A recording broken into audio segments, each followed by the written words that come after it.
Can over-communicating hurt a relationship? I think my answer to this is both yes and no. And I think it depends a lot on what you mean by over-communicating, because I think there are different ways that people could take that. I think that everybody has different amounts of communication that they view as like normal versus under communicating or over communicating. And so what to me might be a perfectly commonplace level of communication to someone else might be over communicating, or to someone else might be under communicating. It might vary depending upon different sorts of things we're communicating about. So, there might be ways in which me talking about my day to some people is over communicating. Me not talking about my day every day to some people might be under communicating. So I think that when we're talking about over versus under versus whatever communicating, it's important for all of us to take a look at, like, what are my expectations around communication? What do I consider over communicating? What do I consider under communicating, and why? I think over communicating can hurt a relationship when it is communication that is giving information the receiver does not want to hear, cannot cope with hearing, has asked not to hear, but that the giver is doing to try to like assuage their own anxiety.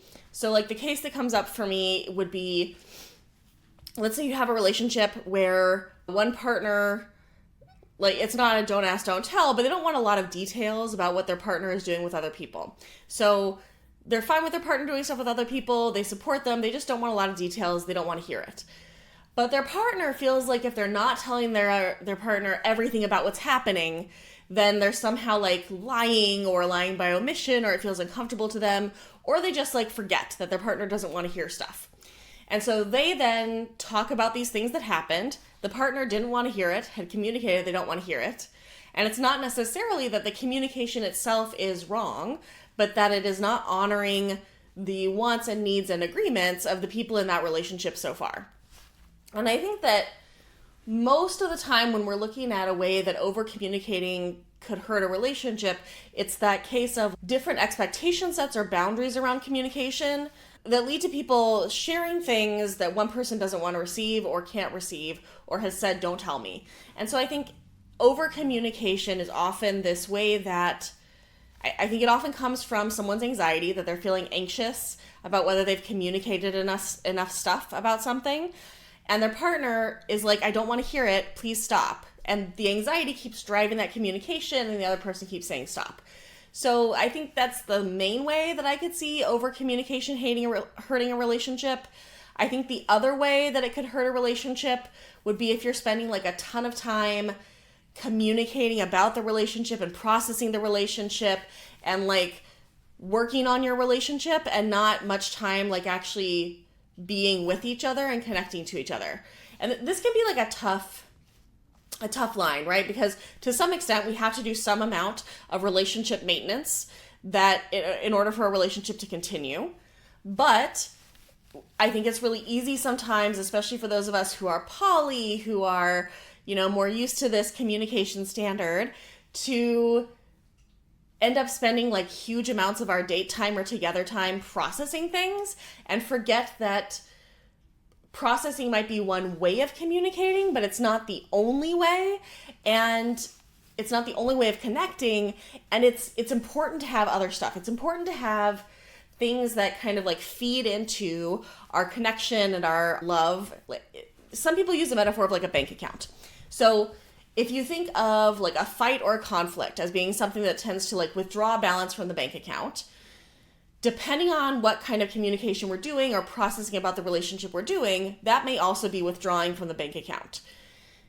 And we need to do things that like put into the bank account, ways that we are actively connecting with each other that feel good for both of us, that we are, enjoying each other, expressing our enjoyment of each other, expressing our desire for each other, like all of those things to kind of feed back into that bank account. And it's not a like one for one. You don't get to do like one conflict, one nice thing, and then you're balanced. It tends to be way more imbalanced than that. You tend to need to do like 5 to 10 good things that put stuff into that kind of like relationship bank account for every one that takes a balance out.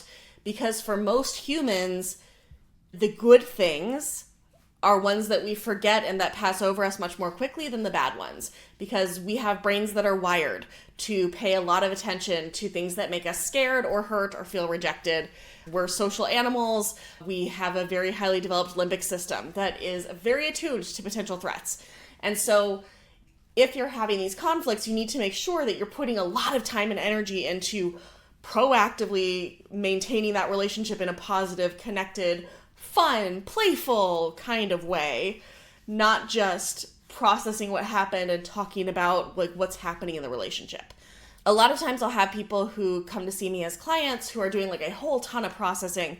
And if I have people seeing me for couples work, a lot of times I'll actually ask them like not to do much processing between sessions, because they've often gotten into this pattern of like all their time together that they're focused on each other being like processing and trying to work through these problems, and they've stopped remembering how to like be with each other when they're not trying to work through a thing. And like you need that. You need to be able to have like things you do that you're finding fun, that are enjoyable, that feel pleasurable, that remind you of why you're with this person and why this person is important to you and why you are important to that person. And so I think kind of that's the other way that over communicating could hurt a relationship, is like, are you doing so much communicating that that's all the relationship is?